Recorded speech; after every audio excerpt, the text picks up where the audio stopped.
না দিয়ে টাকা দে, টাকা দে, এখনই টাকা দিবি। কেন আমার টাকা না দিয়ে মরলি? আমার টাকা দে। কেন বললি আমার টাকা নিয়ে? টাকা দে, আমার টাকা এখনই দিবি। আমার টাকা না দিয়ে মরলি কেন? আমার এতগুলো টাকা এখন কে দিবে? আরে এই মানুষটা আমার ভাইয়ের কবর করে তাকে মারতেছে কেন? যাই তো বিষয়টা যা দেখি। টাকা দে। আরে ভাই, আপনার সমস্যাটা কি?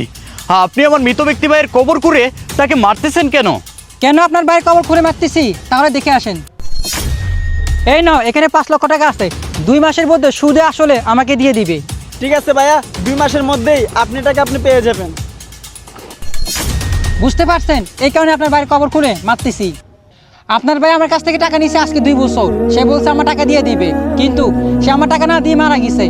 আমার ভাই আপনার কাছ থেকে 5 লক্ষ টাকা নিয়েছে, ঠিক আছে, সে তো মারা গিয়েছে, এখন সে দুনিয়াতে নেই।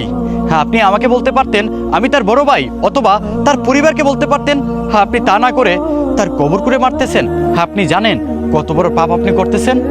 আমার এতগুলো কষ্টের টাকা, আমি একদম শেষ হয়ে গেছি। এতগুলো টাকা এখন কে দিবে আমাকে? ভাই, এই এলাকার প্রত্যেকটা মানুষে আমাদের বাড়ি চিনে। আপনি যে কাউকে বললে আমাদের বাড়ি চিনিয়ে দিত, আর আপনি টাকাগুলো পেয়ে যেতেন। আপনি যেটা করছেন এটা ঠিক করেননি। আপনি দয়া করে আজকে বিকালেই আমার কাছ থেকে টাকা নিয়েন, আর আপনি যেটা করেছেন সেটার জন্য আল্লাহ তাআলার কাছে ক্ষমা চাইয়েন। হ্যাঁ, আমি অন্যায় করছি, ঠিক আছে। আচ্ছা, আজকের মধ্যে আপনি আমার টাকা দিয়ে দিবেন, আর আমি যেটা করছি এটার জন্য আল্লাহর কাছে আমি ক্ষমা চেয়ে নিব। কমেন্ট বক্সে আই লাভ আল্লাহ লিখে যাবেন। যারা ইসলামকে ভালোবাসেন তারা সাবস্ক্রাইব করবেন।